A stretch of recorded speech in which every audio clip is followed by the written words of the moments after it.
Hello, everyone. Welcome to a very special edition of the Roald Dahl Retrospective, where we're going to be doing a commentary on the 1996 film Matilda. I am Patricia. My name is Arun, and we never really actually got to do one of these before, so yeah, this is going to be quite an interesting thing for us. So if you're following along with us whilst watching the movie, then yeah, that's really cool for you to do that, but if not, then yeah, you're just going to listen to us kind of just ramble along while the movie's playing on in the background. So Yeah. So when it comes to Roald Dahl adaptations, this is hands down the most popular. If it's not Willy Wonka and the Chocolate Factory, then it's Matilda, which is the most beloved. And I'm actually, surprised by it because if you remember when this film came out in 1996, it was a financial failure. It only made $33 million out of its $36 million budget. yeah, I'm just trying to think, whereabouts in the Mara Wilson cinematography is this? Is this like, was this like not her debut, I would say, but I was like as a protagonist? I mean, she was in, as you probably already know, she was already in various other movies. She was in Mrs. Doubtfire. I believe that she was on the Miracle on 34th Street. So yeah, this is one of her later features until her last film that she starred in was Thomas and the Magic Railroad. And by the way, this isn't actually Mara Wilson herself, actually. This is just some... No, it's not, yeah. There were a ton of other babies and toddlers who actually played as Mara Wilson. If you could believe it, Mara Wilson was not going to be the first choice for Matilda. It was actually going to be these twin girls that they were going to film interchangeably for various scenes, kind of like how they did for Mary-Kate and Ashley Olsen for Full House. Yeah, well, that's just kind of like, movie selection in general, isn't it? Like, Mike Myers wasn't originally going to be Shrek, was he? So, like... No, that's true. Yeah, the girls got sick with the flu when they were just about to shoot, and they had to scramble by to see if they can choose somebody else to play as Matilda, and lo and behold, we have Mara Wilson, and a lot of people say that this is the best role that she's ever portrayed as. And yeah, you can definitely tell from the get-go, like, this is definitely Roald Dahl's world. You can definitely tell that, the baby's being left in, like, the car, and... Yeah, if you can believe it, like, there haven't been really a lot of attempts of Americanizing Roald Dahl works because a lot of them do tend to have that British appeal. I mean, even with, like, Willy Wonka and the Chocolate Factory, The Witches, and even to some extent with, like, Charlie and the Chocolate Factory, Fantastic Mr. Fox, and all the others, this is, like, mostly Americanized with the exception of one character that we'll see later on in the film. But if you remember, if you ever read the book, that yes, Matilda is essentially a British children's novel, and they actually swapped around a lot of things. Like, for example, the portrayal of Mr. and Mrs. Wormwood, it was supposed to be the case in which, like, Mrs. Wormwood was supposed to be really heavy set, while Mr. Wormwood was supposed to be like as skinny as a rake. But because they cast Danny DeVito and Rhea Perlman, who were married at the time, they decided to swap the bodies, and I guess for a lot of people, they don't seem to really mind that at all. And so, you know what, like, it's funny that they do all these segments and everything, showing how Matilda's like so self-reliant in this movie and everything. And yeah, like, I'm surprised it doesn't inspire a lot of kids to kind of like do stuff themselves. Yeah. And the song that is playing in the background right now is called "Send Me on My Way" by Rusted Root, which featured in 1994 or 95, and it was like hugely popular when this song came out in Matilda. It was like one of the more highly requested songs on radio, which is kind of crazy to think. Right, it makes more sense than putting Gangnam Style in the Nut Job, if you remember that. Oh my god, yeah I remember. Gangnam anyway, Style. But very true, very true. But yeah, the original composer for Matilda, he actually would be a composer for Ice Age, and he included that song "Send Me on My Way" in the soundtrack. If you remember when, the characters are sending the baby over to the human village. So yeah, I mean, I guess you could say that is kind of like a little bit of a tie-in. Yeah. So I'm surprised that she's not using the Yellow Pages to call Child Protective Services, but that's this movie. But Yeah. Well, I mean, it's very similar to how it was in the book, in which, like, Matilda is wise beyond her years, and she was able to do so much at a very young age. And it's very similar to what she did in the book, in which she decided to walk back and forth to the library so that she I can love be this able shot to they read. do here, where like they have the big massive truck and like just her just kind of like just walking past the bumper. Like it just shows like and this is the good thing. I love how this movie is actually shot. Like it shows how big the world is in the eyes of our protagonist here. Like and everything Yeah, here looks quite exactly. intimidating. Yeah, it does. It does put you into the perspective of a child. There's a lot of panning shots. There's a lot of zoom in, zoom outs.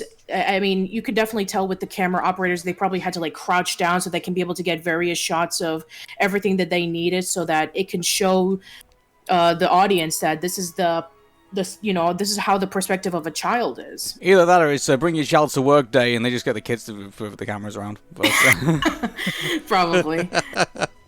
Anyway, but yeah, there are a lot of changes in the book, because if you recall, when Matilda starts going back and forth to the library, she starts in the children's section at first, but then she starts reading it and she's not really that impressed with it. And so she starts asking for more mature books, like, with various authors such as Ernest Hemingway, George Orwell, Charles Dickens, and her knowledge of books becomes immensely seen throughout the book. Well, in here, I think one of the smartest things that they've done here is that Matilda is smart, but she's still a child. And you don't really kind of see that a lot in the book, because in the book, I mean, Matilda is like super intelligent, and you don't really see that much of a child's perspective in her, because she's supposed to be like the smart one, while everybody else is either really mean or they are not very smart. So I'm glad that they kind of toned down the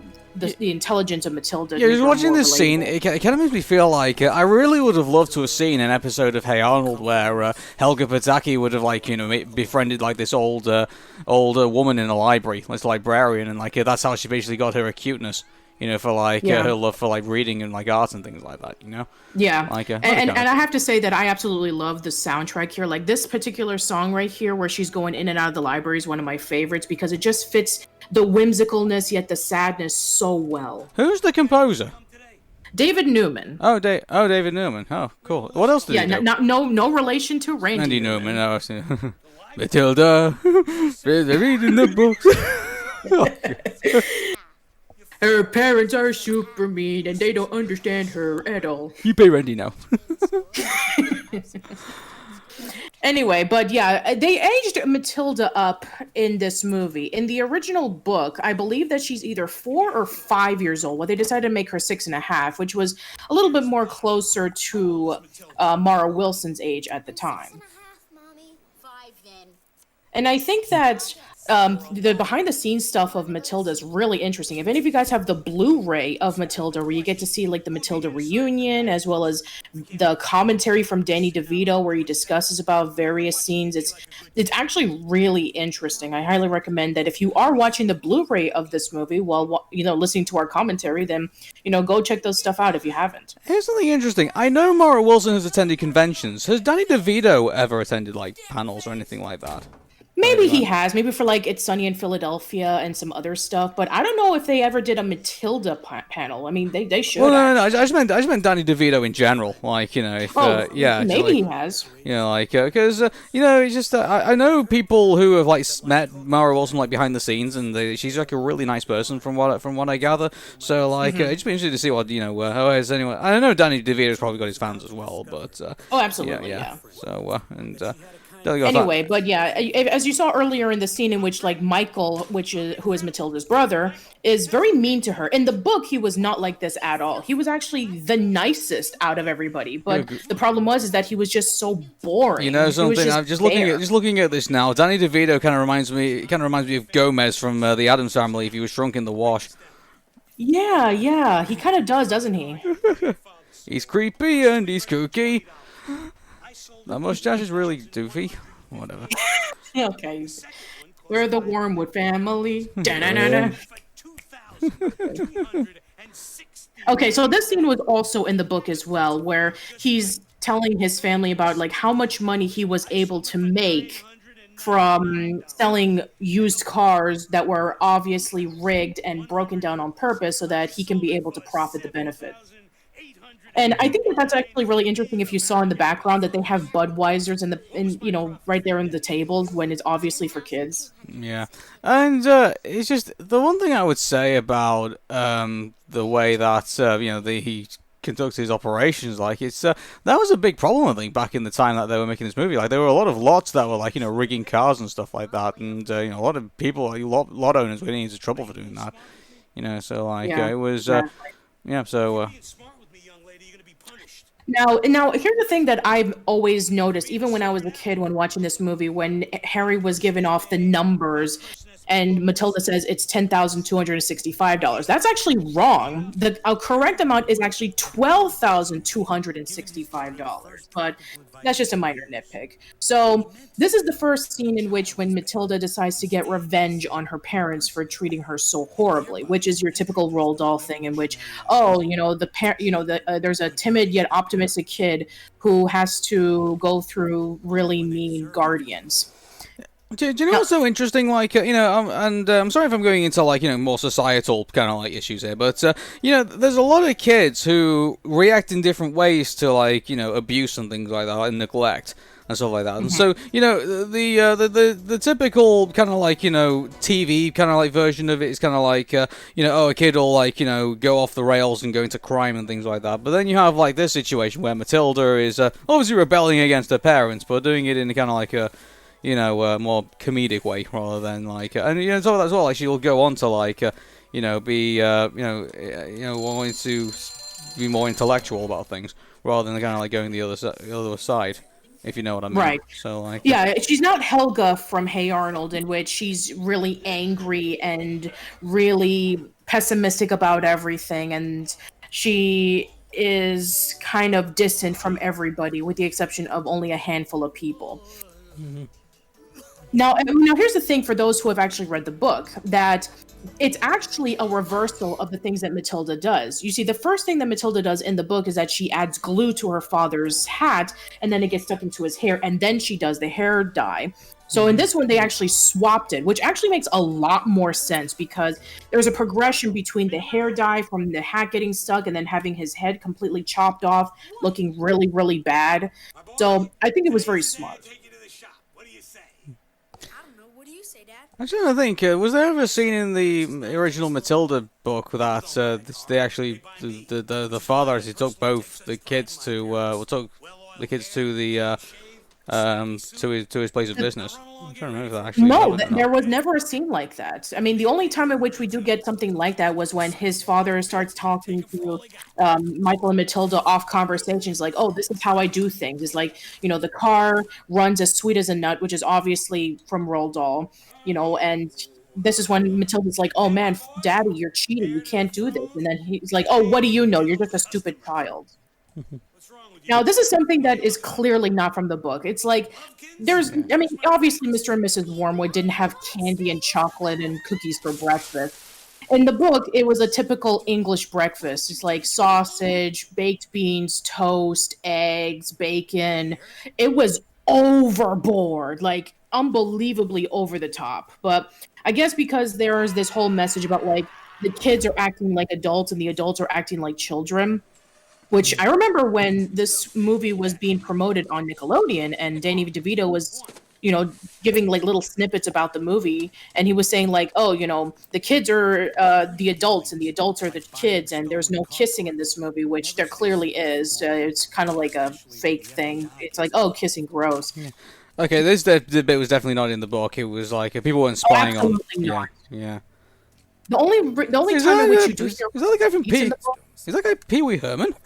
Yes, it is. This is actually Paul Rubens, and he is Pee Wee Herman. And the guy who's over there is actually the guy who played as Bob the Goon from Batman. So there is actually a Batman reference in this movie where we have Danny DeVito who played as the Penguin, Paul Rubens who played as the Penguin's father, and the guy who played as Bob the Goon. So yes, there is actually a bit of a Batman reference in Matilda.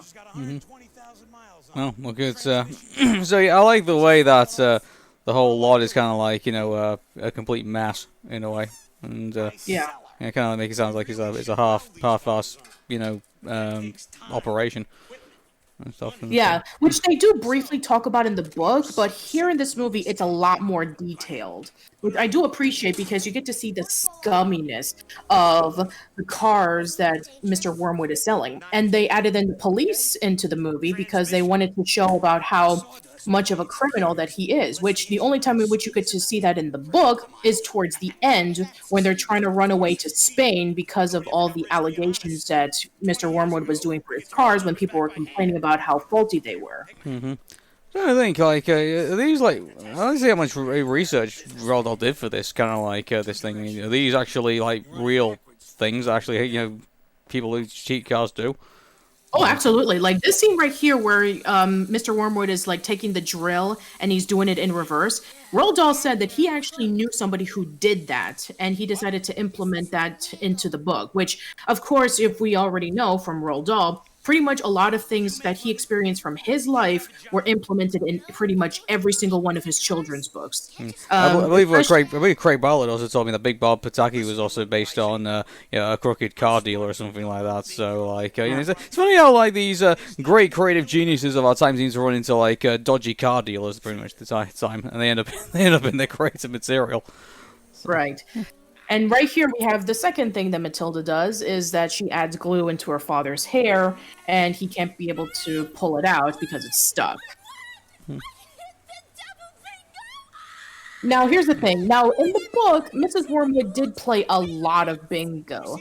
Now it was never mentioned about her winning a round of bingo or them going over to the restaurant, which happens a little later on. But I guess because we needed to, show that, hey, we need to have a reason for Mr. Wormwood to pull out his hat, then that's why they decided to put this scene in, which I think in my opinion, it works. Mm-hmm. Yeah, this is actually a really painful scene, actually thinking about it, because, I was really thinking that this was, we're going to see, that must be just good, on the skin on his head. You would have thought they would, rip it all off and stuff like that, Yeah.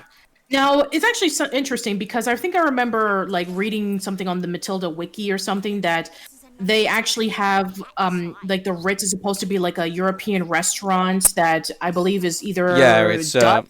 There's the Ritz in London, so it's Yeah, exactly. But at the same time, they're speaking French, which that's kind of weird. A lot of people were even mentioning that. It's it's a British restaurant, but they're French. But this scene is actually pretty painful to watch. Trying to pull out a hat is there's a fancy place and you can't pull out your hat and people are just looking at you. It's what's going on here? What is this? And that's actually pretty hilarious. And another thing that I have to mention here is that the pastry that Matilda ends up getting, Christy Carlson Romano on her YouTube channel where they do baking, they actually recreated this pastry dish with Mara Wilson as a guest, and it actually looked really tasty. I actually want to make that for myself as somebody who loves baking. So, I'm trying to think where I was going to go to now. Good grief, that must really... I know this is not real, but I can still feel like this band across my forehead of this thing being stuck on his head. Yeah. In the book, it's more real than when I saw this guy getting his legs sawn off in Saw. So, yeah, exactly. Yeah, in the book when Mrs. Wormwood was trying to cut around Harry's hair, there was a major gap on his hair that was missing, which, I mean, you can't really see too much because, Danny DeVito was already bald, but yeah, I mean, in the book, it was brutal. His hair was practically missing throughout the majority of the book, and everybody was making fun of it. Yeah, and this is another thing that you're gonna, see a lot in these Roald Dahl adaptations, especially with Charlie and the Chocolate Factory. TV is bad and books are good, which of course is to be expected of somebody like Roald Dahl who wrote books and he thought that television was the worst invention ever made. Yeah, so in this book, it was, I don't know, in this was kind of a bit. They did this differently from what they've done in the book. I mean, obviously, Matilda was very upset about what happens to the book in this, but Obviously, in this, she just kind of like starts taking you can see she starts getting her like her mind powers in this, and so. Right. Now, in the book, Matilda was reading The Red Pony by John Steinbeck, and Mr. Wormwood was very upset with it. He's like, "Oh, I'm not going to have my daughter read a book written by an American. I don't want you to have weird ideas about, what is written in these books." But in this one, it wouldn't make sense for an American audience, so they decided to change it to Moby Dick because, oh, ha ha ha, it's Dick. So here's the thing, like she never develops her powers in this part of the book. She doesn't get them until she confronts Miss Trunchbull, and then Yeah. she accidentally tips water over. Well, yeah, But I they think decided it's. to I think eventually, I think they had to like, start kind of bringing into the idea that she has this kind of like this special gift. I mean, because that's going to be. They made that the big part of the movie, so I think that was. yeah, and the TV shows that they would be watching were mostly soap operas, not game shows or wrestling matches or boxing matches or stuff like Well, that. yeah, it's like I think they had to. It's an American slant on this, so obviously that's bringing trash TV. That is like the trashiest thing you would ever see on TV. It's like, oh yeah, put glue all over yourself, and whatever money is stuck on you, you get to keep it. It's like that's something that you would probably see in the 70s if somebody was like drunk out of their minds. Told you that was a cheap set. It's not a cheap set, it's stolen set. Put your light on. Yeah, so this is yeah. the first indication of Matilda developing her powers. It is said that we humans And I'm really surprised that. I mean, I can't remember exactly what phase she actually kind of goes through here. I guess we're going to find out pretty much now. But is she aware that she did that, or is she like No, she's not? not aware. No, she's not aware of it just yet. She's just as shocked as the family is. It's like, oh, what happened? So she doesn't know about it just yet. Now, in the book, it was mentioned that Miss Trunchbull did purchase a car from Mr. Wormwood, but it was just said, not showcased. So the fact that we actually do get to see this scene where it not only foreshadows Miss Trunchbull and how tall she is, but also of how Matilda ended up going over to the school that she would go to in a few moments, Cruncham Hall. So Yeah, yeah, now Pam- I like I like how it's all put together in this, and it just kind of shows like, oh well, that's a bit of a spoiler, but it would be nice to kind of keep hold of it, like the mystery of like what she kind of looked like in the beginning bit, and then after that they would then move over to actually revealing her like when she finally enters the school and stuff like that. Yeah. Yeah. So in the original book, Cruncham Hall was a private British academy, which makes a lot of sense because Roald Dahl would go to those academies when he was a boy, and he hated those experiences. I mean, it's apparent if you read Danny the Champion of the World and Matilda of his My God, disgust. it looks like an old factory. Yeah, exactly. So they decided to change Cruncham Hall into a public school as opposed to a British private school. And yeah, it does look like an old factory. It's like falling apart. There's like little to no equipment for kids to play in. And here we have the introduction of Pam Farris as Miss Trunchbull, which many people consider to be one of the best antagonists in a Roald Dahl adaptation. Mm-hmm. Now, we talked about this in Danny the Champion of the World about how the teacher was like this strict militaristic person who carried around a whipping cane, and he was like really mean and disciplined. And the same thing happened with the portrayal of Miss Trunchbull, in which she's a very similar character as well. But what made her so memorable was that she took extremes that the teacher from Danny the Champion of the World never did, like sending kids over to the chokey and then throwing them around all over the place and being incredibly mean with her unorthodox punishments. Now, this is the first introduction of her friend Lavender, which in the movie, they actually emphasize the friendship a lot more, while Matilda and Lavender didn't really hang out with each other. And Hortensia was originally supposed to be a bully. She was always making fun of the kids, and she was only in that one particular scene where, they first met. But here they decided to, flesh out the characters just a little bit more and give more backstory into, Miss Trunchbull. Mm-hmm. So, I mean, looking at, looking at our kids. I mean, obviously, they look pretty talented actually for some of the kids, for what they kind of really need to do. Like, we've seen some, like, I remember in like Stuart Little and like various other shows where, I mean, like, movies where they they try and give kids, some sort of direction, but they just, you can tell that they're still inexperienced and just can't follow it. But in this, they take direction very well. From the looks of it. Yeah, So. like they act like real kids. They are scared. They're trying to keep a low profile so that they don't get put into the chokey or they don't get punished. I don't think, kids act like kids all the time, but, like, I think they've got more an idea of, like, the motivation of their character, and they've got an idea of where, what the character's currently going through. I think they've got far more ideas of it. Yeah. Now, it's actually really nice that we do get to see the chokey in more detail, because in the book, it was just described, and Matilda never goes into the chokey in the book. But in the movie, she does, and we do get to get another foreshadowing about how menacing the original, the chokey was. Like, that is not a room that you want to go into. And in the book, it describes it even more in detail about how horrible it was. Fresh meat. Okay. Now, this particular scene where we have her approaching Amanda Threpp with her pigtails, and this does kind of happen in the book in a way, but it doesn't happen this soon. It actually happens a lot later on in the book. You mean my pigtails? Are you a pig, Amanda? No, Miss Trunchbull. Do I allow pigs in my school? My mommy thinks... And this is classic Roald Dahl right over here, where she says, "Your mommy is a twit." Because what American says that? Like, seriously. Now, from what I understood in the a Matilda reunion, that what they did for the actress who played as Amanda, they put her in a harness, and she was able to fly up into the sky and land, like, perfectly safe. And here's the thing, she barely made it. Like, for real, she barely made it. I mean, she was really close to getting stuck into those spikes in the fences.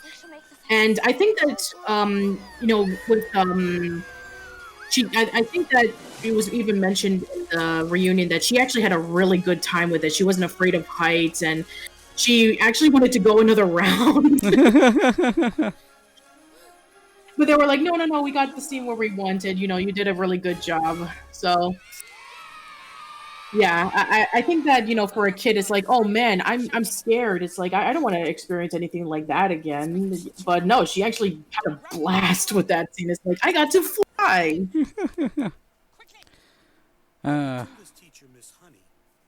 Okay, now we're getting to Miss Honey. Who's she played by? Yeah. Embeth Davidtz, and she wasn't originally supposed to play as Miss Honey, if you can believe it. You know the actress who was in Law and Order SVU? Yeah. She was supposed to play Miss Honey, but for some reason or another, she wasn't called in to do the movie. I think maybe she was busy with other things, but yeah, she ended up playing as Miss Honey. Now, in the book, it was said that Miss Honey was 22 years old, and she was just starting off as a teacher. But they decided to age her up here, and they decided to give her still that tragic backstory that we'll get to later on. And I think that was a smart choice that they did, because in the book, it seemed like Miss Honey was hiding like something. She wasn't like always happy. She pretended that she had a happy face when it comes to teaching her students, and Matilda was the one who was like helping her out a lot more than Miss Honey helping Matilda out. I'm glad that they were able to give that decision where they decided to add the age and give her more experience as opposed to just her starting out as a teacher. Yeah, I think, I don't think they could have put her right straight in at 22 years old, I don't think. Like, I think they need to mature her in this movie. I think visually, I think she looks far more, mother-like, I think, probably, and spoiler for the end of the movie.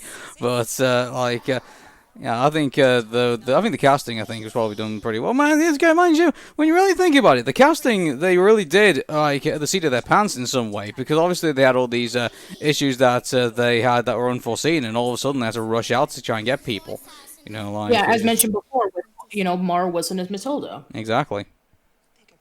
Anyway, in the original book, Matilda was the only one who knew about multiplication, and none of the other students knew about it. So I'm glad, once again, that they didn't make it Matilda's like, oh, she's the smart one, and nobody else could compare.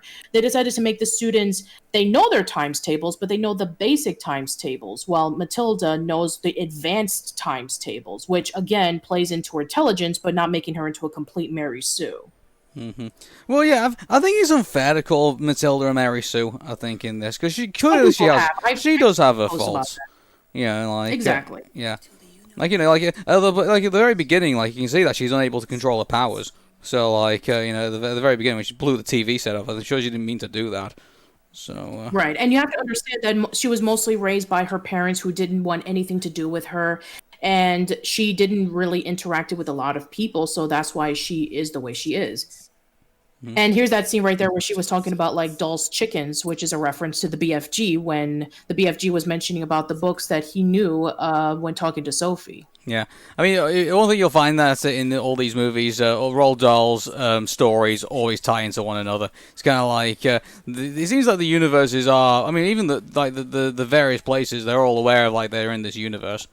If anything. Yeah, I mean, we even talked about this with James and the Giant Peach, in which there's like like tiny little references to the other adaptations, Danny the Champion of the World, BFG, even with like James, with Charlie and the Chocolate Factory. I mean, you could even argue that all of these stories take place in the same universe.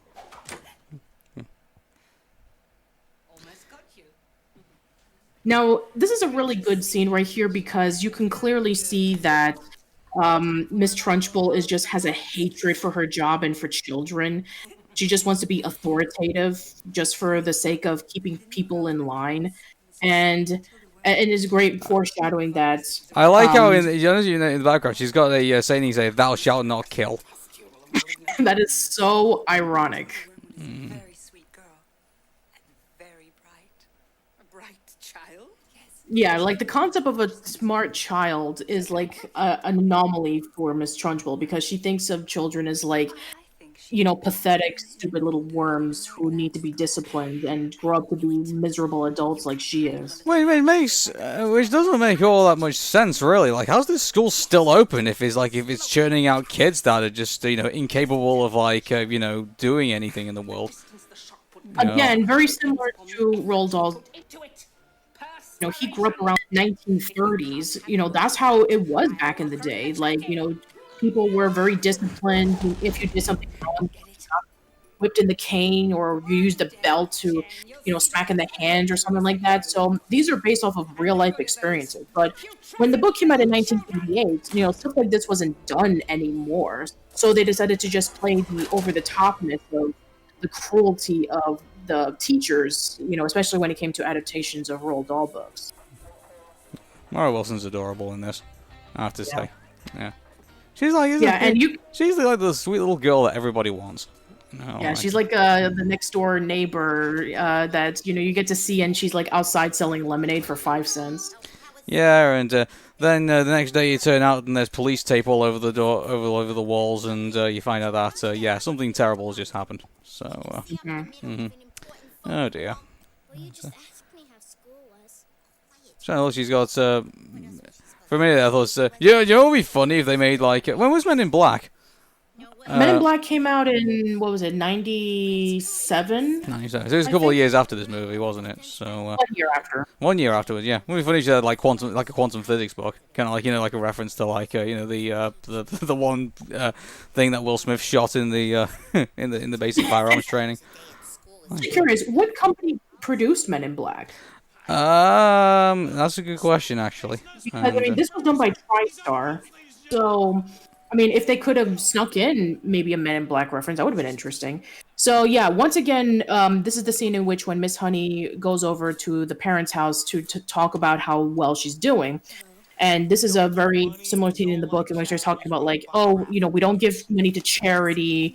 We don't like people asking us for donations and stuff like that. And Miss Honey is like concerned about like, her parents' upbringing, especially when they care more about the soap opera that's being played as opposed to them talking about their own child. So I'm just And engaged yeah, with this. I like this scene where, like, you see, the because you got Miss Honey who's really caring for Matilda at this point, and then you got Danny DeVito who just doesn't care whatsoever, and like it's just interesting dynamics how these characters are going to play off one another. yeah, exactly. I mean, this is obviously more foreshadowing to what will happen later, in which Miss Honey is seeing the cruelty and the underappreciation that Matilda's going through, which is actually foreshadowing to what she experienced in her life when she was raised by Miss Trunchbull when her parents died. So she knew exactly how Matilda felt, where she was underappreciated, she was treated cruelly, nobody cared about her, and she was pretty much all on her own. And that's why Matilda and Miss Honey works together, because they went through similar things. Like, I'm just trying to think, all the product placements in this movie, have you noticed that it's just like, the antagonistic characters that are, like, using the beverages? When you really think Yeah. about it, like, what were I would really like to think what the companies would have thought back then. We'll always think about it now. Now that they look at, the fact that, oh, it's all the terrible characters that we don't like that are basically using our products. Yeah. Like, it And there's doesn't another look great, does it? Exactly. There's another classic Roald Dahl line about, like, you chose books, I chose looks, which, when looking at, like, in the book where Miss Wormwood is, like, really heavy set with her curly hair, which is completely dyed and manufactured. I mean, it's just, like, really over the top. It's, I think it was, like, described as, like, putting makeup on a pig. Now, I think that what's interesting about this particular moment right there, about, like, where she's talking about, like, oh, what if somebody sold you a faulty car? And this was not intentional, because she was just trying to make up a point about how important school was. But again, this is emphasizing about, like, oh, the Wormwoods have something to hide that they don't want anybody else to know about. They're being sued, they're being watched over. So again, this is great, continuing foreshadowing without being, so heavy-handed. I like how she's like hiding stuff around the house to Yeah. the reason. She has to, because obviously her parents won't care about it. I mean, they saw her carrying around books, they're obviously gonna rip it up. Up to hippity hop.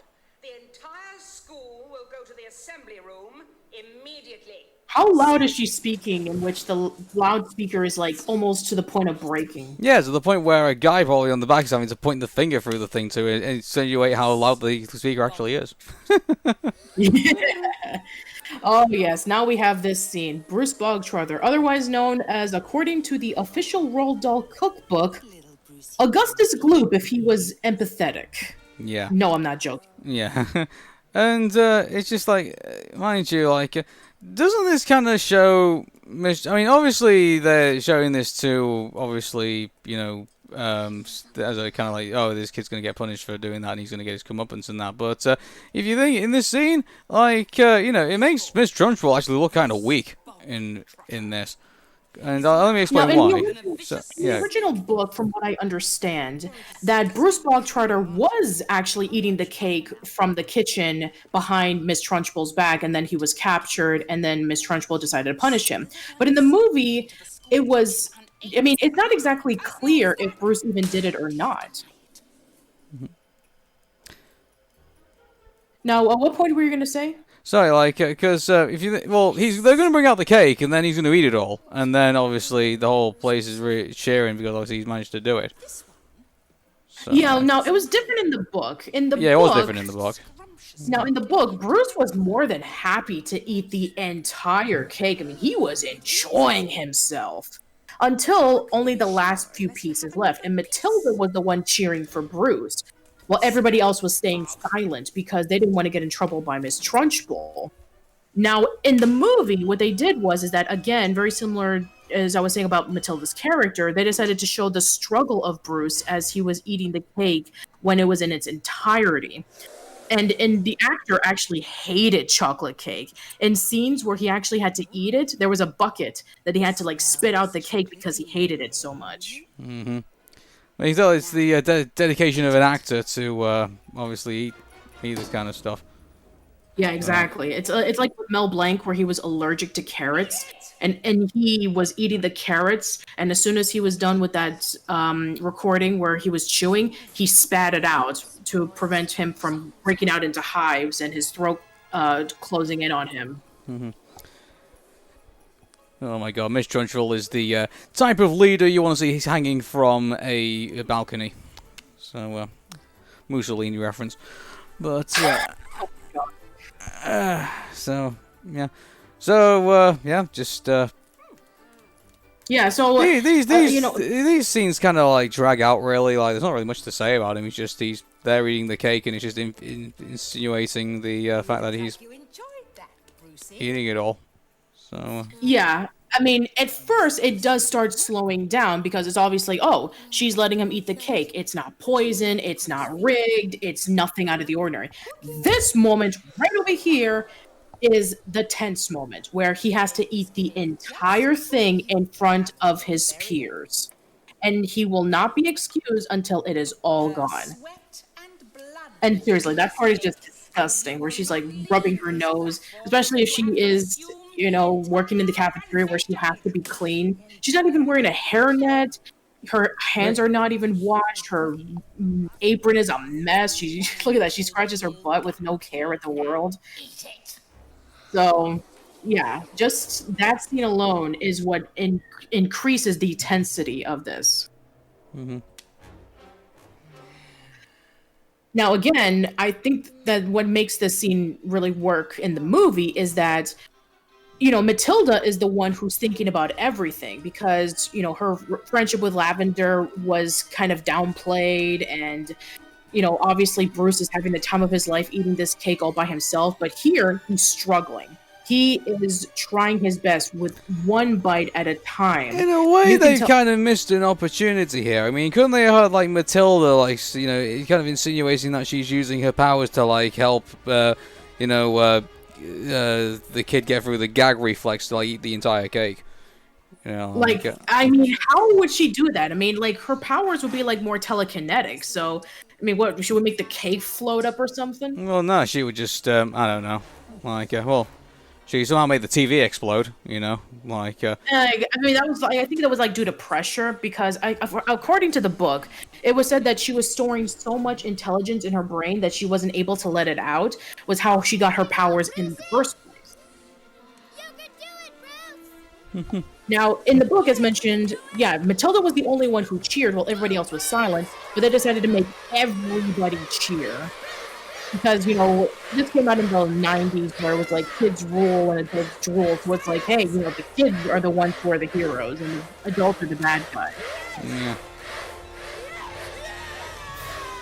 Yeah, because of this cheering, Bruce was able to get the confidence and the gusto to finish the rest of the cake with no problems whatsoever. And I think that that's a really well done scene because, I mean, in the book, it was just like, oh, he just ate the cake and that was pretty much it. But here, no, they actually made it more tenser and they actually got the kids to be more involved than they were in the book, which again was really up.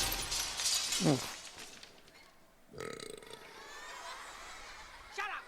The entire assembly will stay 5 hours after school and copy from Now, the clearly, this didn't happen in the book. In the book, Miss Trunchbull was just shocked that, he actually ate the cake and to just shoot him away. But no, all the kids... I mean, did they get him to, like... I'm sure... I really want to know how they did it, where they smashed the glass over his head. I mean, like, was that... I'm sure it was probably, like... probably just rigged. Yeah, it was probably, like, a very thin glass, or maybe it wasn't even glass at all. Maybe it was, like a sugar that they probably just, like, smashed and it, like, didn't hurt him. I mean, you could definitely tell that it was not real glass. That's the biggest lie I ever heard. You see those packages over there? They were left out there for the world to see because you weren't here to take them in. Well, I don't think it's fair, Bumpkins. Now, this is when the police starts getting more attention because now they're seeing that, hey, they've been standing outside this entire time watching over them, and they think that they're speedboat salesmen, even though that there's no lakes around where they live. Like, I sell volcano insurance. Well, there's volcanoes around. Yeah, exactly. Oh, I sell earthquake insurance, even though that there's no earthquake. The tectonic plates do not meet here.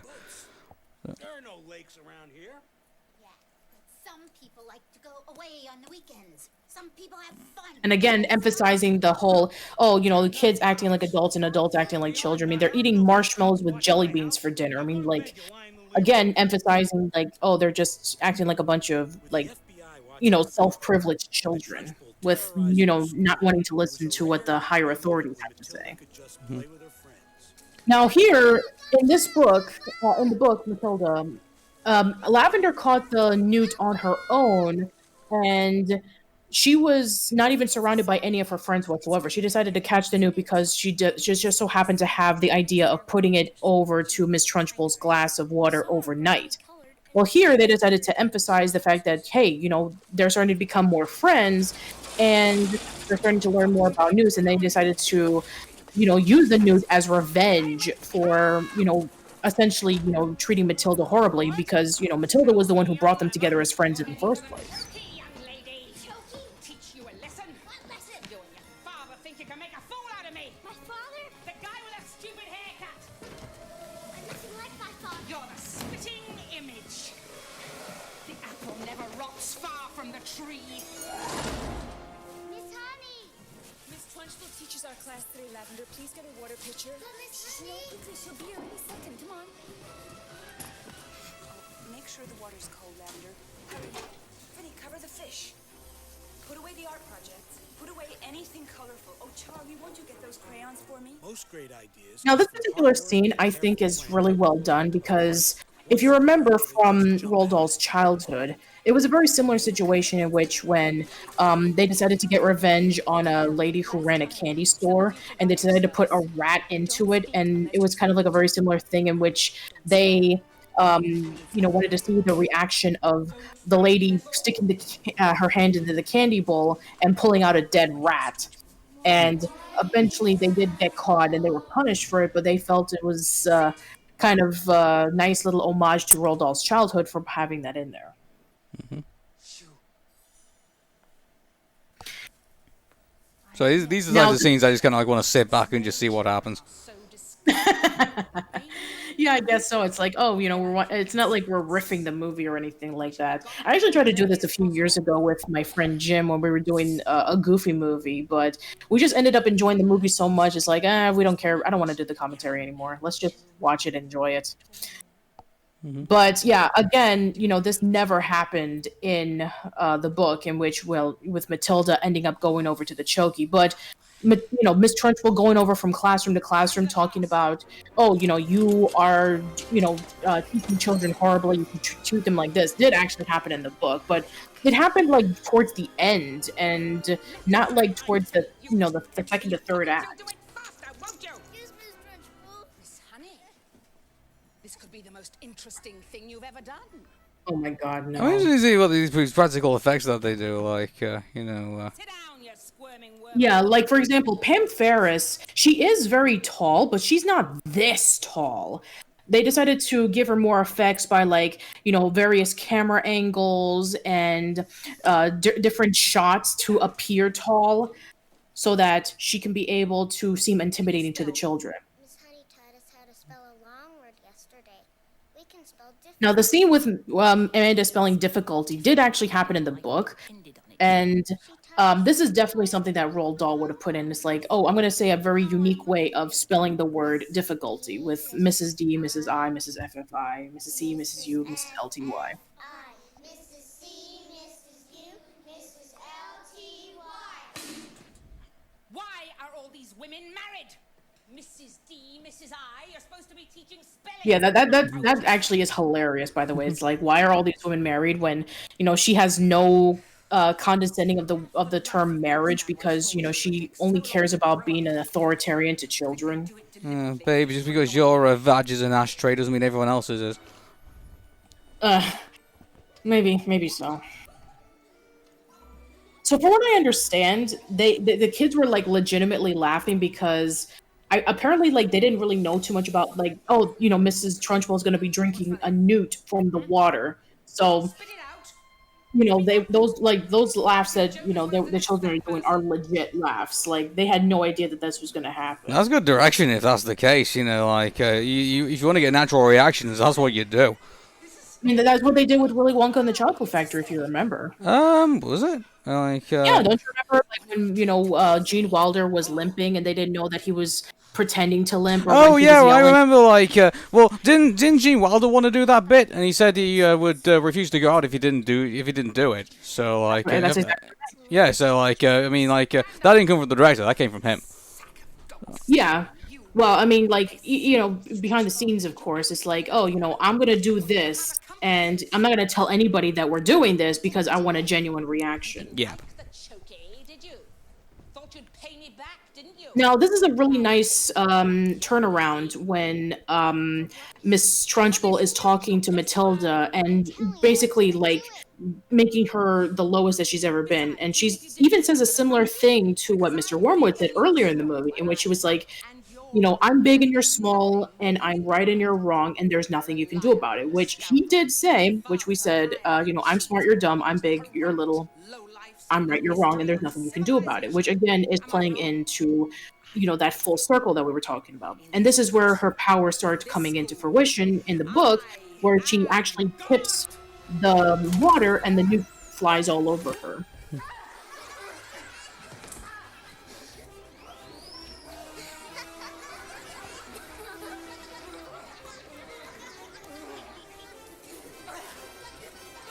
Apparently, from what I understand, great. This is awkward. Apparently, from what I understand in various commentaries and interviews, that Pam Farris actually doesn't like lizards, so that's why she was kind of freaking out the way she was. I didn't move. You did this. How could she possibly have done it when she was sitting way over here?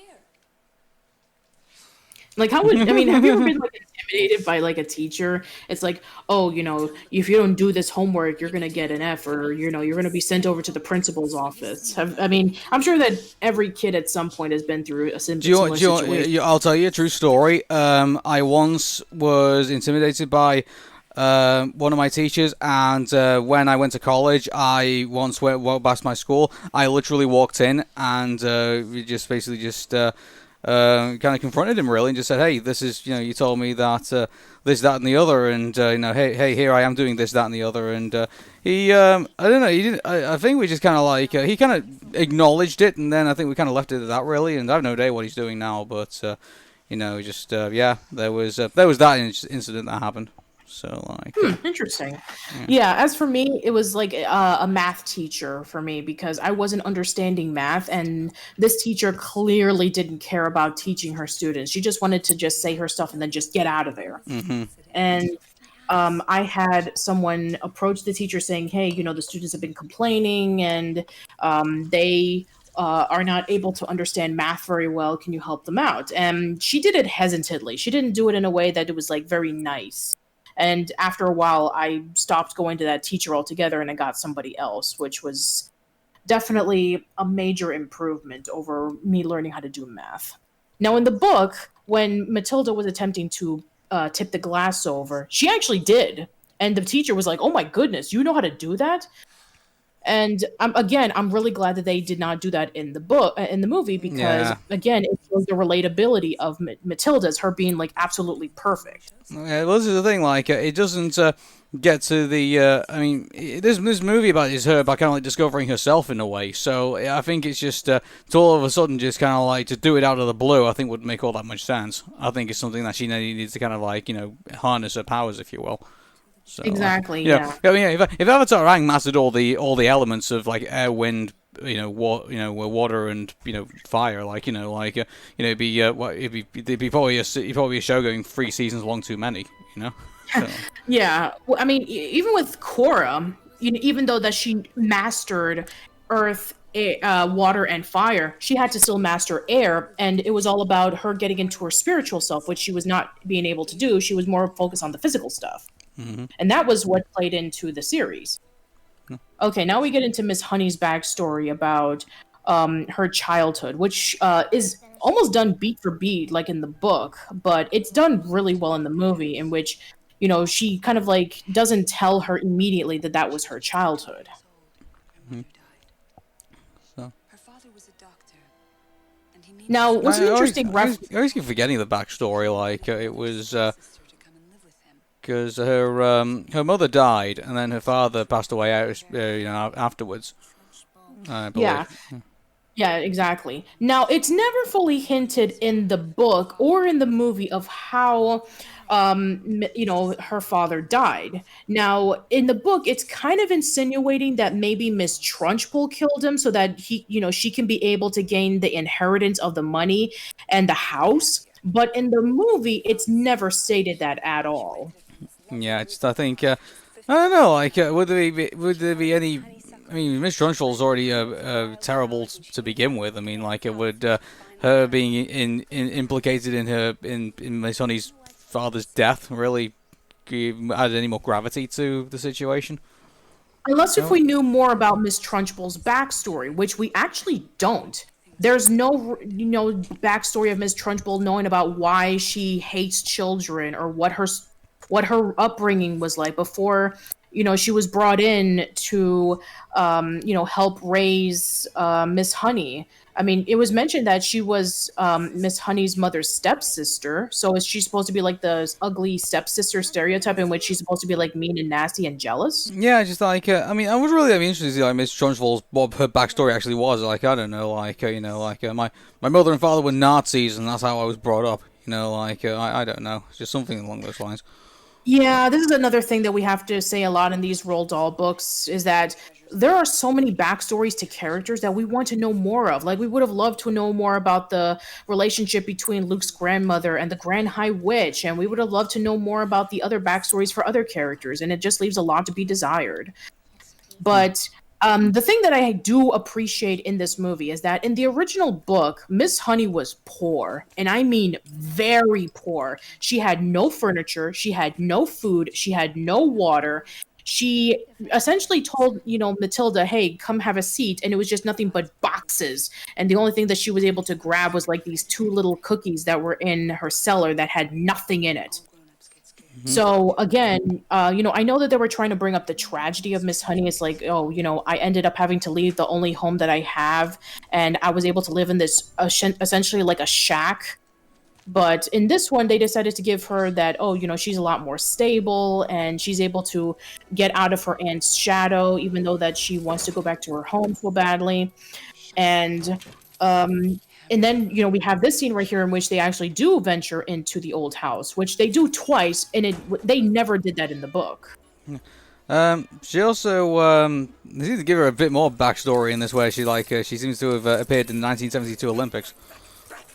Well, yeah, I mean, it was mentioned briefly in the book about like how she was in the Olympics, and she did shot put, hammer throw, and javelin. And by the way, that wasn't a real cat that she kicked. Oh, obviously, yeah. Because Pam Farris loves cats. And when she heard that she was going to be doing that scene, she was upset because she loves animals so much. Yeah. The other thing about this, like, a lot of people must have left this movie feeling pretty upset, like, where the kid had to end up eating all that chocolate cake, that's, Miss Trunchbull has ended up kicking a cat, Exactly. Throwing a child around outside of the window. Okay, And the rap party must have been the rap party must have been pretty dismal affair, I must say. Oh, by the way, like we have this scene where she's obviously her car breaks down, and we're not got to that part yet, but yeah. So I mean, I'm just looking at the original house. I mean, like, is the original house still around at the minute, or is that this scene right here? Yeah. Maybe it is. I wouldn't be surprised because usually when it comes to like various houses, they either rent them or, they would have them on display somewhere. But yes, I wouldn't be surprised if the house is still there, or maybe if it's not there, maybe it's not in an original place. Then maybe they probably. Oh, here we go.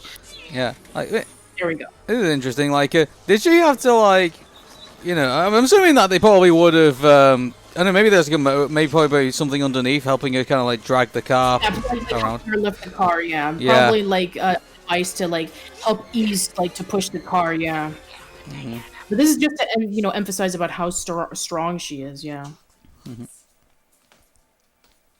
Now, here's a thing that's actually based off of Roald Dahl's real life, in which, like, after dinner, they would, his family would be gathered around and they would have like a piece of chocolate because Roald Dahl just loved chocolate. I mean, we already knew about from his childhood when Cadbury used to go over to his school and they would test out chocolates, and that was the inspiration for Charlie and the Chocolate Factory. So, you see in this world where the chocolate comes from. Maybe a certain Mr. Wonka. Yeah, exactly. There you go. The chocolate came from Willy Wonka's factory. It's canon. Like, the way it all ties together, like, do you think eventually Roald Dahl would have, like, maybe wrote a book where all the main characters kind of, like, got together, like in an Avengers kind of way, maybe? Yeah, I mean, I'm sure if he was still alive, and I'm sure that if, he saw how popular, like, crossovers were with, like, comic books, then I'm sure he probably would have done something like that. Why is there a red marker across the, oh, I know, it's the red diesel that's in the car, isn't it? Yes. Now, there's two particular references to Roald Dahl. The first one is the painting of Miss Honey's father, and that is actually a portrait of Roald Dahl himself. I used to call him Coon, Agnes. He called me Bumblebee. And those were like nicknames that he actually called to his daughter. Like he called her like, his little flower. I think he called that to Lucy, I believe.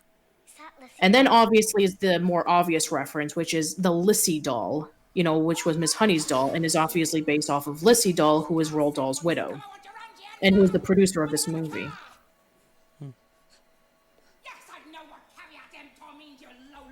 Yeah, like, even though this scene was not in the book, it's actually one of my favorite scenes because, once again, very similar to what they did for Bruce Frogtrotter eating the chocolate, there is so much tense moments and so much suspense about, like, whether Miss Honey and Matilda were going to get caught. I always loved watching that scene whenever I saw the movie as a kid. Yeah.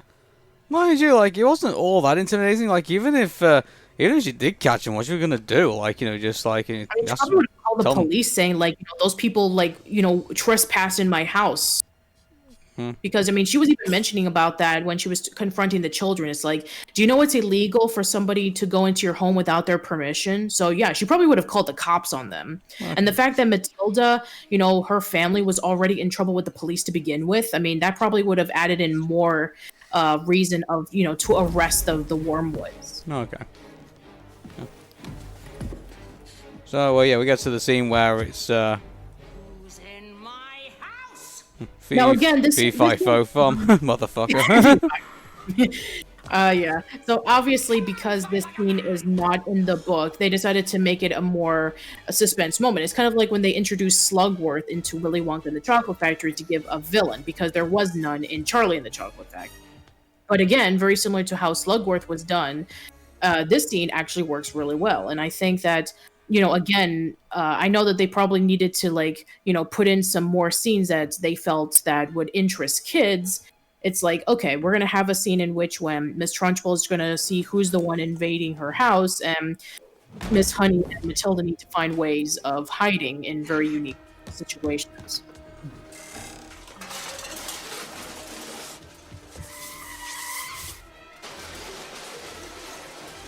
Like, right here in this situation, like who does that, by the way? Like, who, bolts down the backyard door? Like, who does that? A psychopath like Miss Trunchbull, apparently. Yeah, I guess so. Oh, that would really break your ankles. I mean, she's wearing boots, so maybe that's, compressing the pressure and the weight.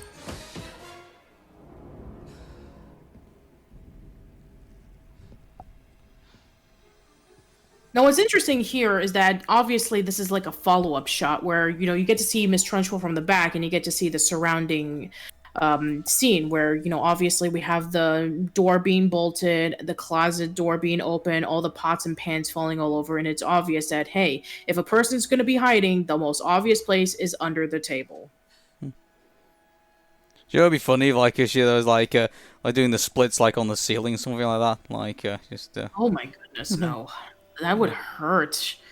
I mean, you were saying about, like, Mr. Wormwood, like, you actually felt the pressure on your head when, Mrs. Wormwood was, like, cutting around his hair.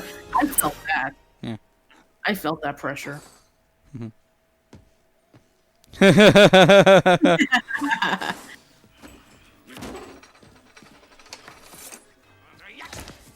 Okay, now there's the cake, obviously, and here she is, like, eating it like a maniac. And this is obviously, like, showcasing about, like, how much of a savage she is, even when she's just, like, eating a regular piece of cake. It doesn't make all that much sense, really, when, like, how on earth can she be that strong yet she eats all that fat? What, she injecting herself with steroids or something? I mean, I wouldn't be surprised. Oh yeah, that one be so. It's roid rage, isn't it? There you go, it's Hey, roid roid rage. That explains it. I mean, the fact that, she was once in the Olympics and she actually did, shot put, hammer throw, and javelin, which requires, like, a good throwing arm and a lot of strength for you to be able to throw that far and that quickly. I'm sure that, she still has that strength, especially if she does it a lot more. I mean, that's where she was planning on going to when she was in the car. She was planning on probably, like, practicing her throws. She probably does that, like, on a spare time. I wouldn't be surprised if there's, like, a bunch of, like, dummies of little children that where she, tries to practice, crashing into them. Some rats are gonna die today. You sure she's still gonna call the police? Yeah, she probably could have. That would have made a lot more sense. But, knowing Miss Trunchbull, she's like, action first, logic later. Or never. But yeah, the most obvious thing she could have done is to call the police. And maybe, like, stand near the door, or maybe, like, other places where they could have escaped. That way, they wouldn't have. But no, she decided to take matters into her own hands. And this is actually going to be a crucial thing later on when Matilda goes back to the house for the second time. And also, it's to, showcase about how much imagine being Miss Trunchbull's neighbor. It's like, yeah. Hey, Ma, that cokehead's out on the lawn again. Go get the funnel of, calmness, and let's see if we can ease her up a bit. Get the color blue. Got the color blue. The calming color. Oh my god. Matilda, promise me you Oh boy. Well, anyway. So I think that, again, this movie has, like, great foreshadowing in which when we see that Matilda knows about the house in and out because she went through there, and this gives her more of the idea of possibly going back to the house to retrieve Lissy doll for Miss Honey. Oh, they were married in Vegas, of course. Not too surprised. And of course, like, she's, like, so easing up to the police officers, thinking that, they're obviously speedboat salesmen. And, the fact that, they're able to go into the house so easily and just, like, be so comfortable. I mean, if there was ever a case in which they do interrogate, they'll be like, oh, I mean, look, even the police officer is, like, holding a recorder to Miss Wormwood. And it's like, really, what speedboat salesman has a recorder in his hand? Get the hell out of here. I slave all day. I come home, you're entertaining a couple of surfer dude bodybuilders. The cops, Dad. You interested in timeshare? You don't let me talk to people! I am in a cage, Abby! I need to talk to somebody besides us stupid kids! Oh, yeah? Well, a man is entitled to come home and find dinner. Now, here's where she introduces the idea about, okay, the more that her father yells at her, the stronger that her powers are. Now, in the book, the way that she was able to practice her powers is that she took one of her father's cigars from his cigar box, and she constantly practiced lifting up the cigar telepathically every day after school. And, she's being fueled by her father's hatred and anger, and as well as Miss Trunchbull's anger and hatred. It's almost kind of like how Ghost works, like, remember the dad who, like, he has to get angry to, like, kick stuff and move stuff around? Yeah, exactly. Yeah. But instead of, obviously using, I'm going to use my father's cigar to practice my telekinetic powers, I'm just going to use, like, everyday objects, which obviously would be something that a kid would use. There's something wrong with that. Kind of sad though. Like her powers are pretty much fueled by hatred of other things around her. Yeah. In the book, it was explained about the reason why her powers were fueled was because she had so much intelligence, like, crammed up into her brain that she was never able to release it. But in this movie, they decided to make hatred and anger towards her father and towards Miss Trunchbull the cause of her powers. And of course, we have the other most well-known song in this movie, other than the one that we just talked about earlier, which happens to be this one. And I think, for a lot of people who may have seen this movie, this was probably the first time that they heard about this song, which is called the Little Itty Bitty Pretty One, which is done by Tristar Pictures. And it was basically, this montage is everything you saw in the trailer. Yeah, exactly. Well, it's actually funny that you mentioned about the trailer because, when they showed the trailer, they actually did show those songs all the time, and I think, very similar to what happened to the previous songs we were talking about earlier in the commentaries, like, this song actually had gotten pretty popular on the radio, and people listened to it a lot more. Yeah. I really think they had to rig up all the practical effects for this. Obviously, the floating stuff obviously is CGI, but they pretty much had to rig up the house kind of the same way probably they had to do Who Framed Roger Rabbit pretty much to get it all kind of functioning. Yeah, and because of this scene, we have the Matilda challenge. If you remember that, it's the challenge in which like a whole bunch of people would be turning on and off lights and moving chairs and various things. It was hugely popular on YouTube for a number of years.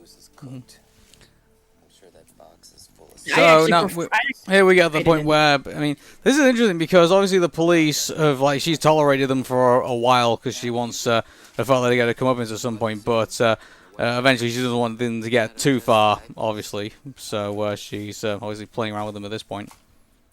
Yeah, she knows that if the police are able to get any proof of the father having stolen car parts, which we know that he has, then obviously he would be arrested and put into jail.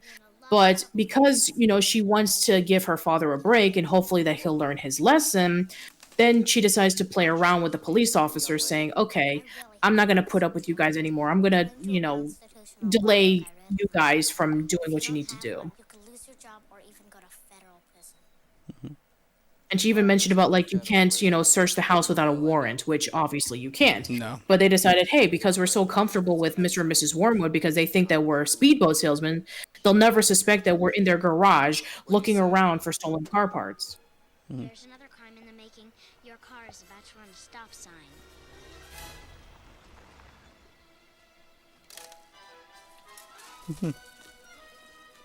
And there you go. That's There you it.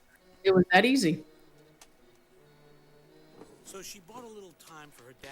Do you know what would be funny? I really like that if Newman saw the kind of the craziness that kind of Matilda could do in the house, and just turn around to him and say, "Hey, look, Pee Wee, your house is crazier than that, okay?" Exactly right. Now, obviously, Matilda going over to Miss Trunchbull's house, now that she has mastered her powers, is, actually a really nice turnaround from when she was scared to go over to the house because, she was being intimidated. But now that she has these powers, she has the upper hand, which is actually a great reversal. And of course, you get coupled. That's fun too. Chew your food, you're an animal. Food, you're an animal. Brilliant. So this is where all the craziness starts to begin. Yeah, which again, I know it's not in the book, but I think it works really well here. Yeah. Because, Matilda is able to have a nice turnaround from when she was afraid to when she has the power to, conquer her principal that has been really new to her.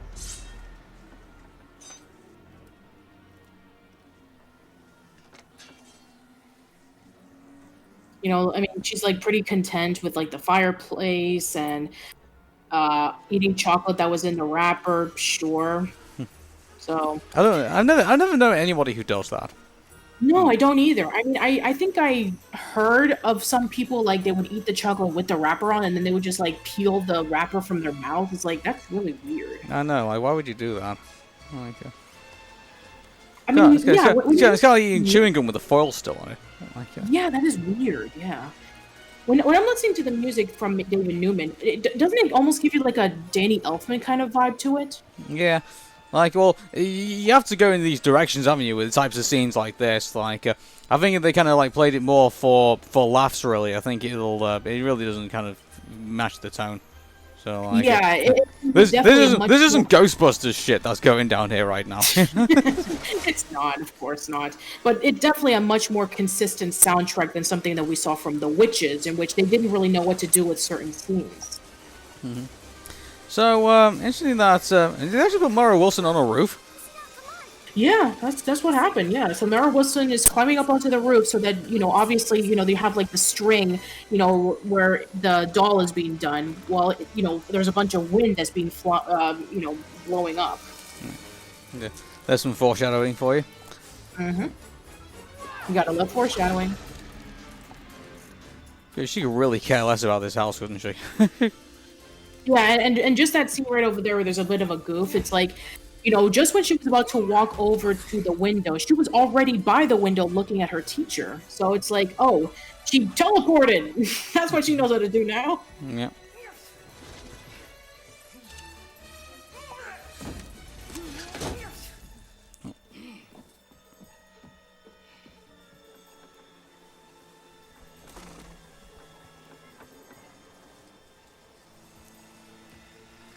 Yeah, now she's gonna mess around with Miss Trunchbull a lot more. Obviously, to showcase that, hey, maybe the house is haunted, and maybe that she should no longer live in the house. To give her a bit of. I like how it's all lit. Like it's the only thing that's producing light right now is obviously the fireplace, and it's just very dark and grim, and. Yeah, it's kind of like similar to A Christmas Carol, in which, Ebenezer Scrooge, the only thing that he has lit in his house is just a little tiny fire because he doesn't want to waste money on coal and wood. So the only thing that's lit up is obviously the fire from the fireplace. And obviously there's some lights in the background which are totally unneeded because, she has the light from the fireplace, but the light all around are still there.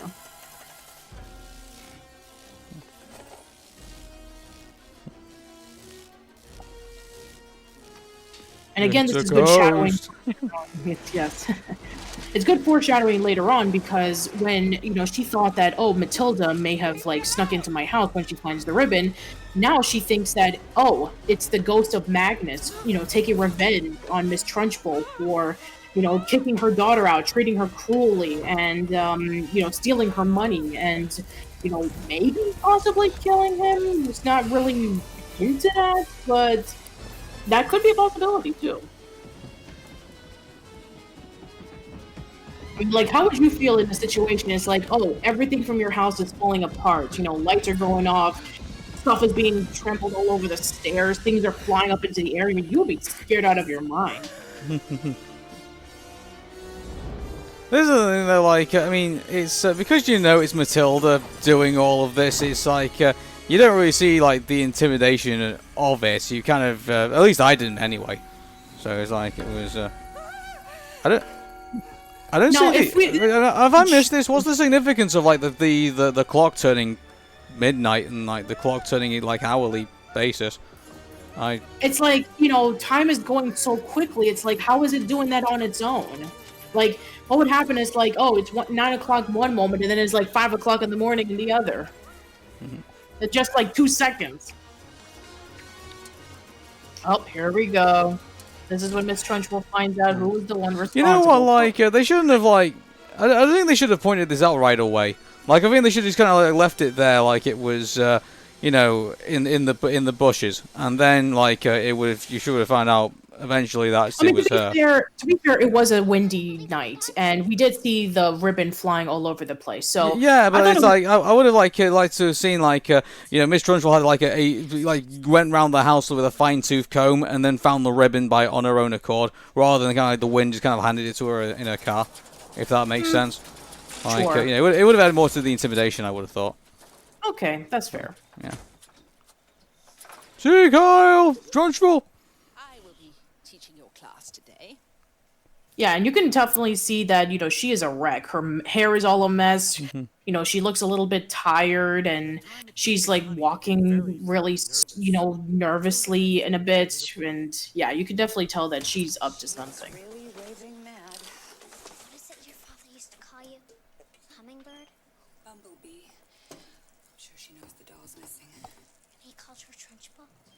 No, I suppose he called her Agatha.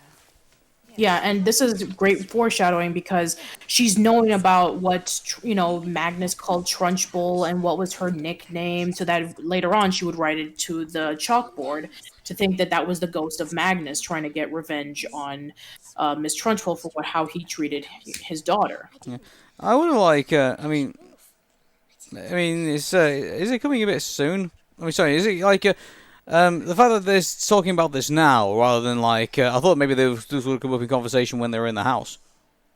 Well, they did actually have that conversation in the house, where she was mentioning about like, oh, I called him King Magnus and he called me Bumblebee, but she never mentioned about what Miss Trunchbull's first name was. I mean, that was never brought up because that wasn't what their that was not in their intentional minds when they saw the doll in her old room for the first time. This is the bit when Miss Honey discovers that Matilda has mind powers. Yeah. I mean, even though in the book she already knew that she had mind powers, she found that out much sooner. But yeah, this is actually a great scene in which like she's fully mastered her powers and she is not going to take any crap from Miss Trunchbull anymore.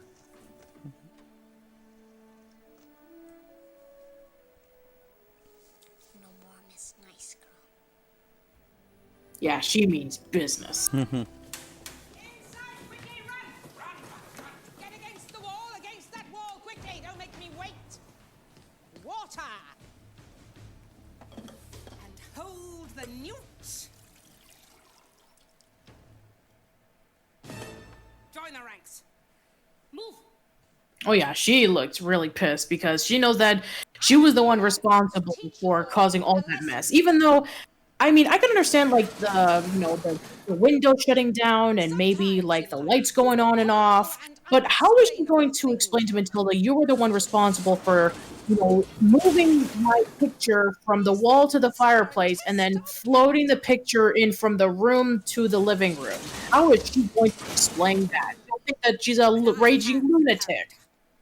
It's just like that scene in James and the Giant Peach in which, the ants are being rational and then they start getting an axe and chopping the kid, trying to chop the kid's head off. You're wondering what I'm talking about.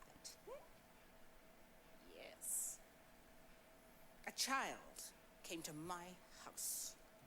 I don't know how, I don't know when, I don't know why. Miss Trunchbull, may I? I mean, you should know when because it happened last night. I know a child came. Well, they don't know, except for Matilda. Obviously, of course they don't know. None of the children know except for Matilda and Miss Honey. Without their permission? Yes, Miss Trunchbull, sir. Stand up straight, some again, shoulders back! Do any of you recognize this?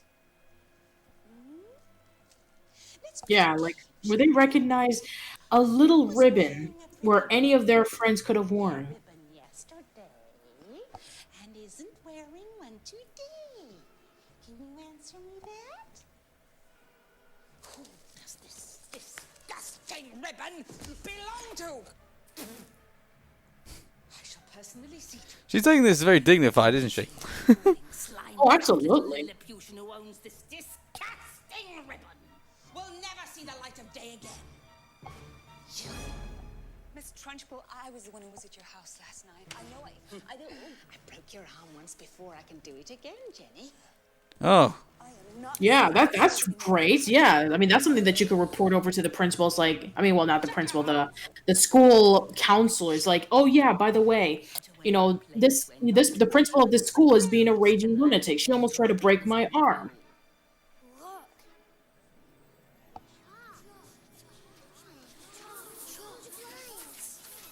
Now, this is actually what happened in the book, obviously. This where, is, yeah, this, I should say about this, out of all the intimidation that happened, this is the only one that kind of, like, was in the book, really. Like, pretty much. Yeah. Now how they did this is that somebody was in the back of the blackboard and writing the whole thing backwards. And there was a magnet attached to the chalk, so it made it look like it was writing. That was how they were able to do the effect.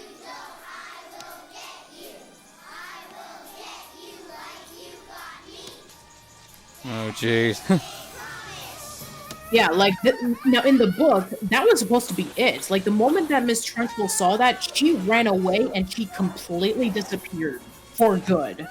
But in this one, it's like, this principal has done so much bad things to these children. It's like, let's torture her some more because that's fun.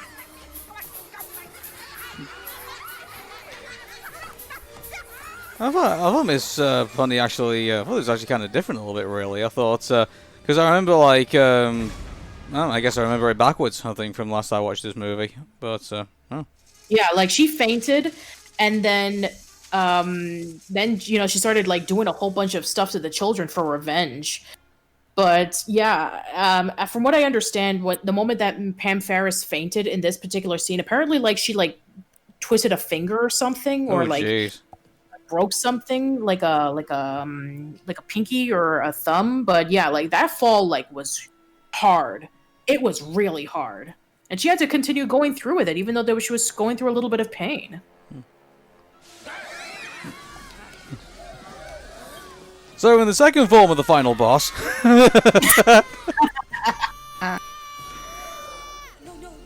Miss Trunchbull, please don't throw him. Yeah, because this is like pretty consistent with Miss Trunchbull. It's like, oh yeah, I'm angry, I'm gonna throw you out the window.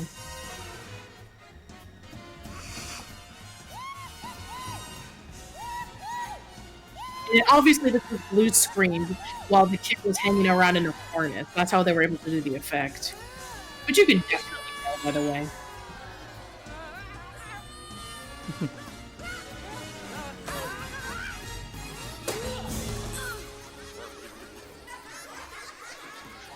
How they were able to do the spinning. I love how Miss Honey's getting in on the act. Yeah, exactly. Like how they were able to do the spinning globe scene is that they actually did have like various cameras. Like they had a camera where they were like, where she was in it, where they were spinning, and this particular scene, again, this is where she got like really, really nauseous. Like she was like legitimately nauseous when she was like thrown off, and she actually did get injured. I think that she injured her head when she was at the table. So yeah, Pam Farris is like going all over for this. She got really sick. She was nauseous. She hit her head. She almost broke her thumb or her pinky. I forget which finger, but yeah, like she was going through a lot in this. Yeah, I mean, did she not have like any stunt women or anything like that? Doing, How many people do you know of who look like that? Well, you could. No further questions. No, she did her own stunts, even though that she did get, injured for this. And obviously, the whole food fight thing didn't happen in the book. But it's like, oh yeah, we're kids and we, are the higher ups. We're gonna take down the adults. So yeah, they decided to like emphasize the fact it's like, yeah, this is the final part of the defeating the boss in this video game. Let's give her all that she deserves. Death to the dictator. And there we go. Chocolate cake. Great full circle. The cafeteria lady's enjoying herself. Yeah. Well, she didn't pay me enough anyway. She didn't appreciate all the times I made her chocolate cake. She deserves it.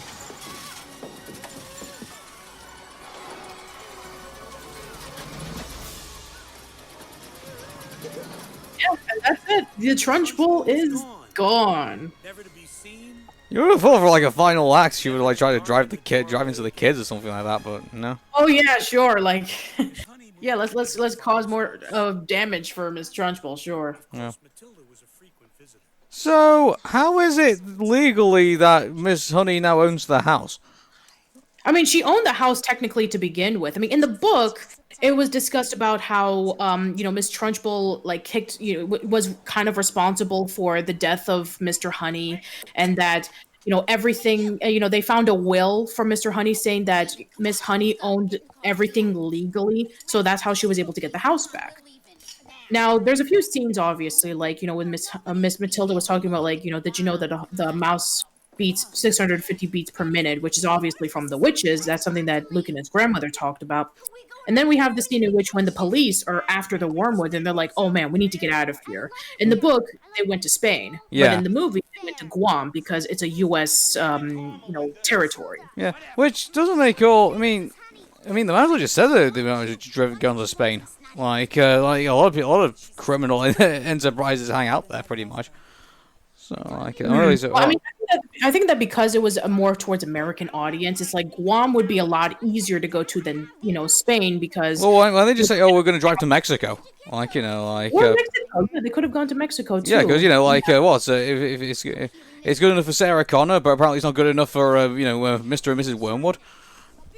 I don't know. I mean, maybe with going to Guam, maybe you don't need a passport. Maybe they just need to leave at the last minute. I'm saying Guam. They're not like full American citizens in Guam, are they? They're just like U.S. territory people. Aren't they? Yeah, exactly. Just U.S. territory people, exactly. And yeah, you can actually hear the police sirens in the background, showing that they don't have a lot of time. They have to leave there immediately. And yeah, this is the scene that is actually from the book in which when Mr. and Mrs. Wormwood decide to let Miss Honey adopt Matilda. And I like how she just has these all this paperwork filled out, just ready to go. All it just needs is sign. She said that she's been waiting for this for a very, very long time. She said that she's known how to do this since she learned about how Xerox works. So, yeah, she's been waiting for this for a while. All right, here. Let's roll. And yeah, I mean, the only person who was like really sad about her leaving was Michael in the book because, he really liked Matilda. But because they decided to make Michael, a bully, it's like, oh, her parents are gone and now it's just her and Miss Honey together. And that's basically the start of their new lives together. Mm-hmm. That's how good they became. I like to think the logical reason that Danny DeVito is narrating is probably because he's probably Mr. Wormwood who kind of like regrets everything that he did, and now he kind of like just tells it. He later finds out about the story about his daughter and decides to kind of tell everybody about it. I mean, personally, for me, I don't think it makes that much sense. But if we are to go through that in that weird perspective, then sure. But yeah, and the whole thing about the epilogue with Miss Honey being the principal as opposed to the superintendent who just became the principal for some reason actually makes a lot more sense that Miss Honey was the one who became the principal of the school and that everybody loved it so much they decided to increase the grade of the school. Again, going more into making it more personal as opposed to like just some random guy that we never see before. Yeah. And I'm interested to see what Matilda went through, like in later life. Like how did she? I mean, well, eventually, didn't they say in the original book that she actually started losing her powers because obviously she was happy now? Yeah, that's right. Yeah, in the original book, she no longer needed to use her powers because she was happy, and she couldn't use her powers anymore because it pretty much all drained out when she started using her intelligence to her advantage. So. Yeah, I mean, it's actually funny because originally they did wanted to do a sequel of Matilda, but, the project eventually fell through. I like how they did, like, some pretty old school credits in this, because, like, usually, like, they just kind of, like, computer generated, but I think they actually did, like, proper, like, superimposed, graphics onto film. For this. Yeah. So, and every single one of them is like done in different colors and with the same text. Mm-hmm. So that was Matilda, and I hope everybody enjoyed us talking through it. So yeah, it's a lot of fun, and for those who want us to do more commentaries on other movies, whether it be from more movies based off of Roald Dahl books, or even from Pixar or DreamWorks or anything like that, then please let us know. Cool. Yeah. So, just going through all these people's names. Did you ever stick around to like watch the credits?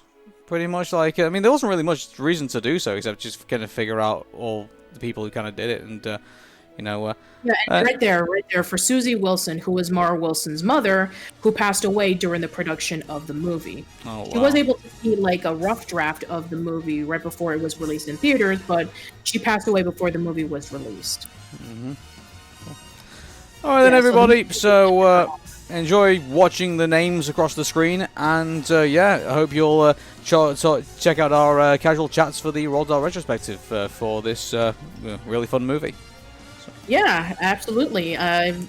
Listen to us talk more in detail about Matilda through this through this commentary, or you can listen to our brief discussion of Matilda in the Roald Dahl Retrospective. So, yeah, thank you so much for tuning into this commentary. Hope to see you around soon, and thank you for listening. Cool. Take care, everybody.